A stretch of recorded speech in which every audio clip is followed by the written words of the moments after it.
E aqui no Jornal Brasil Atual nós vamos conversar agora com Carlos Bocui, que é presidente do PROAN, o Instituto Brasileiro de Proteção Ambiental. Bom dia, Carlos. Bem-vindo ao Jornal Brasil Atual mais uma vez. Bom dia, prazer estar com vocês. Começar falando com o Carlos sobre uma situação que é pontual, é factual, que é uma previsão do Instituto Nacional de Meteorologia, o IMET, que emitiu alertas vermelhos de risco de chuva superior a 100 milímetros por dia em São Paulo, Paraná, Santa Catarina, com possibilidade de grandes alagamentos, transbordamentos de rio e grandes deslizamentos de encostas. Isso a gente está saindo já de mais uma COP. Isso pode ser já um sinal dessas mudanças no meio ambiente, Carlos, diante do avanço do efeito estufa. A gente já pode considerar isso como uma modificação do ciclo natural de chuvas no Brasil? Como é que você está avaliando esse alerta de risco de chuva que em mês de novembro não é muito comum, não é verdade? Bom, nós temos aí uma diferença clara com relação à temperatura média que ocorria, por exemplo, no século passado, da temperatura média que hoje ocorre, né? Então, nós estamos aí comprovadamente com 1,1 grau a mais do que era desde o período industrial. E o máximo que se admite aí, de acordo com o que foi acordado em Paris, na Conferência de Paris, o Acordo Climático, é 1,5 graus. Acima de 1,5 graus, é considerado pela ciência que o clima se torna muito estável. E nesse meio caminho, já com 1 grau, naturalmente os eventos climáticos já são uma realidade, não são mais uma previsão, eles não estão mais no futuro. Você vai ter uma maior incidência de imprevisibilidade climática. É o que acontece no Brasil. As zonas, por exemplo, de baixa pressão, que normalmente ocorriam na região do Golfo de Santa Catarina, com a entrada de intempestividade, chuvas muito fortes provenientes do oceano, devido ao deslocamento das massas, ao aquecimento maior, isso acaba acontecendo. Então, o que nós estamos vivendo hoje já é um cenário preliminar do que se prevê para as mudanças climáticas. Agora, Bocuí, também fica cada vez mais tensa a situação quando a gente pensa como o governo brasileiro está preparado para enfrentar essas situações. Por exemplo, para o ano que vem, o Ministério do Desenvolvimento Regional reduziu o orçamento para obras emergenciais de mitigação de redução de desastres, que já era de 2,8 milhões, para 25 mil reais. E pior, os cortes definidos chegam até 99% do orçamento executado. Para a execução de projetos e obras de contenção de encostas em áreas urbanas, a redução foi de 54 para 2,7 milhões de reais. Como enfrentar essas situações sem dinheiro? Olha, eu acho que o primeiro ponto que nós precisamos na sociedade brasileira é que as comunidades diretamente afetadas pelos eventos climáticos, populações que moram em áreas de riscos, áreas sujeitas à inundação, ao deslizamento, essas comunidades elas tenham a possibilidade de se organizar de uma forma muito efetiva para cobrar essa segurança daquilo que depende do Estado, no sentido de prover recurso para a adaptação, né?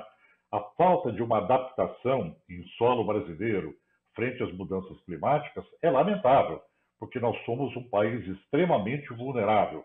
Você tem, por exemplo, na região metropolitana de São Paulo, de acordo com as cartas geotécnicas que são preparadas pelo IPT e por outros órgãos que trabalham visando a estabilidade geológica, aferir a estabilidade geológica, o número de áreas sujeitas a deslizamento é muito grande, assim como a área de inundações. Então, a melhor forma de você combater essa precariedade é organizar a sociedade e ter a sociedade pronta para reivindicar os seus direitos. Se não, muitas vezes até mesmo um recurso que é pequeno, mas que seria destinado para uma adaptação, para uma contenção de encosta, é gasto em festa de Réveillon, em festa de São João, como nós vimos ao longo do ano passado, né?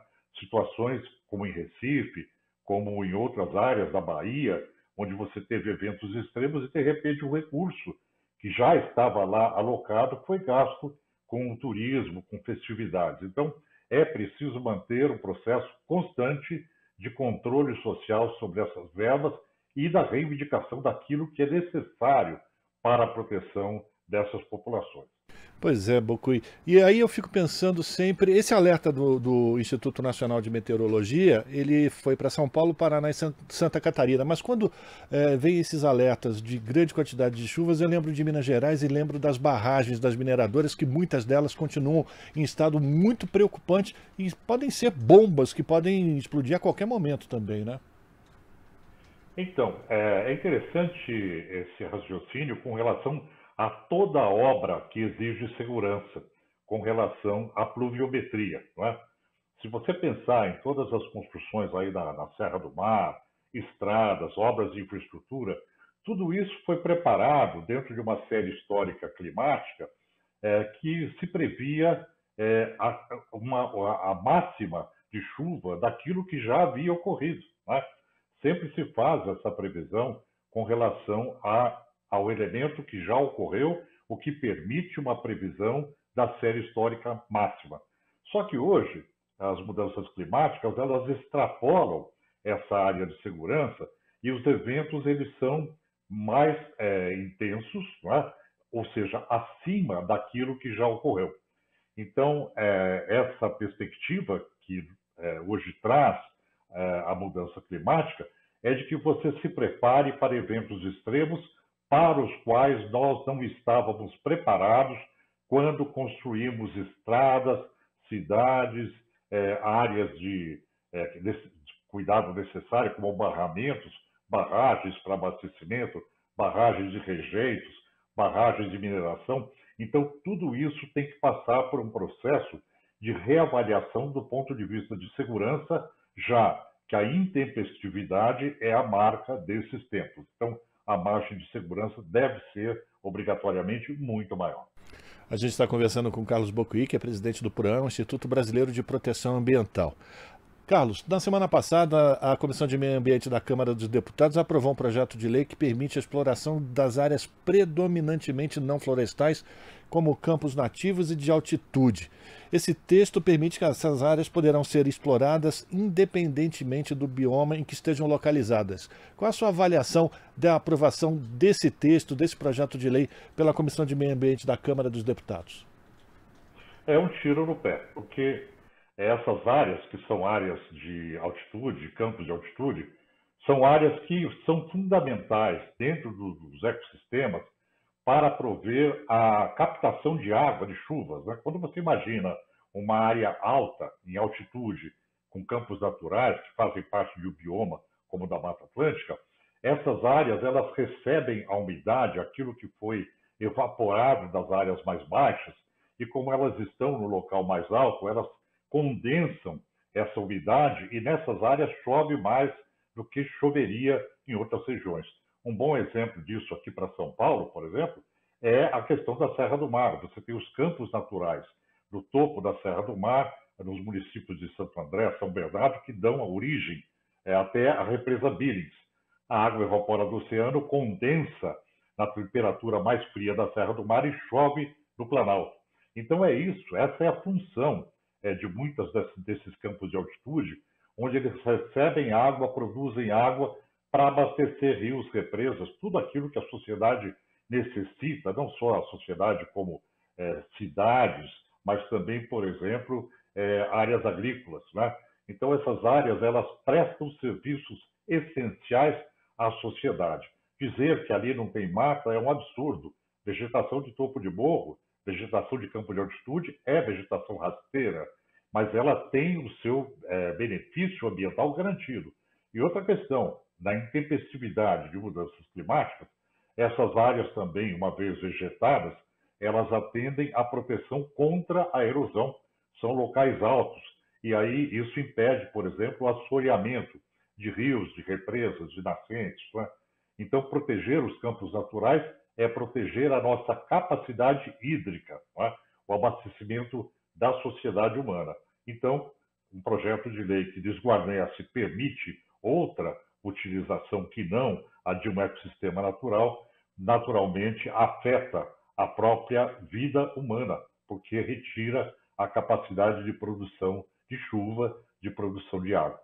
Agora, alguns deputados ambientalistas disseram que eles tentaram ainda modificar esse texto original, que antes era muito pior, né? Era aquela coisa de passar a boiada, né? Bucuí, que dizia que não tinha limitação de tempo, os campos de altitude poderiam ser explorados a qualquer momento.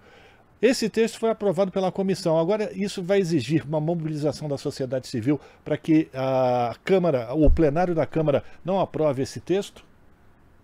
Olha, nós temos que verificar nesse processo o que significa a questão da constitucionalidade, porque você tem um instrumento que é protetivo, que é lá da década de 90, a legislação já protegia essas áreas, e de repente você entra com um projeto de lei agora fazendo uma flexibilização para uma área que é vital para a sociedade. Então, o retrocesso em matéria ambiental, ele hoje goza de um profundo respeito e de uma defesa muito forte por parte de juristas. Quer dizer, onde se conseguiu proteção ambiental, porque é necessário, você não pode simplesmente retirar essa proteção.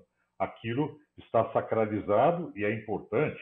Então, esse retrocesso ambiental, ele sofre uma vedação constitucional. Eu acho que vale a pena pensar nessa perspectiva de evitar o retrocesso ambiental, não permitindo que isso aconteça. É claro que isso é uma demanda jurídica, mas necessita, como você colocou, sempre todos esses processos legislativos necessitam de ampla articulação social. E o que é lamentável no Brasil, é que você tem, por exemplo, hoje um executivo que durante 4 anos fez um desmantelamento normativo, e você tenha um legislativo que também caminha nesse sentido. Né?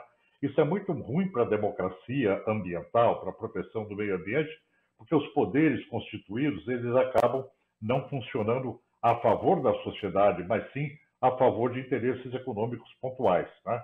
Que serão também prejudicados com essas legislações que são antiambientais. Agora, você acha, Bucuí, que o novo legislativo e o novo governo vão poder colocar um freio a esses retrocessos? Eu tenho uma perspectiva muito negativa com relação ao executivo. Né? A qualidade dos parlamentares, perdão, do legislativo, a qualidade dos parlamentares, ela é deficitária do ponto de vista ambiental, do ponto de vista de formação ambiental, e também é muito acentuado o conflito de interesses, ou seja, a presença de deputados e senadores que legislam em causa própria, que são latifundiários, têm propriedades rurais, têm interesse econômico nessas áreas. Então, isso acaba se configurando dentro do legislativo num grande processo de conflito de interesses, onde não se defende a coisa pública, mas sim se defende o interesse pessoal, o interesse privado. Esse elemento, do ponto de vista de democracia, é muito perigoso, porque você não pode só contar com um executivo eficiente, que tenha diretrizes, mas também um legislativo que seja lúcido, consciente, especialmente frente agora à questão das mudanças climáticas. Não é? Então, sempre zelar pelo executivo, pelo legislativo e pelo judiciário deve ser uma prioridade da sociedade. Nós temos um judiciário lento na perspectiva de ações que terminem obrigando aquele que desmatou a recomposição. Isso acontece na Amazônia. Tá? A recomposição do dano ambiental é importantíssima. Então, o Poder Judiciário ele tem que trabalhar claramente nessa linha. Por outro lado, se você tem um legislativo que vai abrandando as coisas, nós ficamos numa situação muito difícil do ponto de vista de construção de um modelo de Estado que seja democrático e que respeite aquilo que nós temos de mais sagrado, que é uma Constituição cidadã e ambiental. O Brasil tem uma Constituição com essa característica. Né? Então, o legislativo ele é extremamente importante. Bucuí, para a gente terminar, o grupo de transição do governo Lula na área de justiça e segurança pública vai propor um reforço no combate aos crimes ambientais e propõe uma diretoria específica na Polícia Federal para enfrentar esse tipo de infração. Como é que você avalia essa sugestão? Eu acho que nós estamos com um estado de criminalidade generalizado no Brasil, principalmente na região da Amazônia, né? onde é muito intensa a criminalidade, ela exige um aparato de contenção. Eu compararia o que acontece hoje no Brasil com o que aconteceu em Chicago, na década de 30, nos Estados Unidos, né? A proporção da ampliação da criminalidade acaba sendo muito grande. Isso gera um processo de enraizamento desse sistema que, você sabe, não envolve só o desmatamento, ele está ligado ao tráfico de drogas, ao tráfico de armas, à grilagem, está ligado a uma série de crimes como mineração ilegal, ou seja, você tem uma ampla gama de descumprimento de legislação. E aí tem dinheiro envolvido, que vem de paraísos fiscais, porque essa criminalidade não se faz sem recurso financeiro, muitas vezes. Então, a ação da Polícia Federal, de uma forma muito efetiva, e uma ação junto aos paraísos fiscais, que pode ser trabalhada conjuntamente pela Polícia Federal, Interpol, etc., é cortar o fluxo financeiro que alimenta a criminalidade. Então, eu vejo essa perspectiva de eu diria, uma fiscalização utilizando-se de inteligência integrada, né? Inclusive com elementos econômicos, ela pode ser bastante eficaz para a contenção do crime organizado. Então, é uma iniciativa, sem dúvida, muito bem-vinda. Agradecer a participação de Carlos Bocuí, que é presidente do PROAM, Instituto Brasileiro de Proteção Ambiental, mais uma vez aqui no Jornal Brasil Atual, fazendo avaliações e comentários que são sempre muito importantes para a gente se posicionar diante das questões ambientais. Carlos, muito obrigado pela tua participação, forte abraço para você e até uma próxima oportunidade. Eu que agradeço. Um abraço. Carlos Bocuí, aqui no Jornal Brasil Atual. Estamos apresentando Jornal Brasil Atual. As notícias que os outros não dão.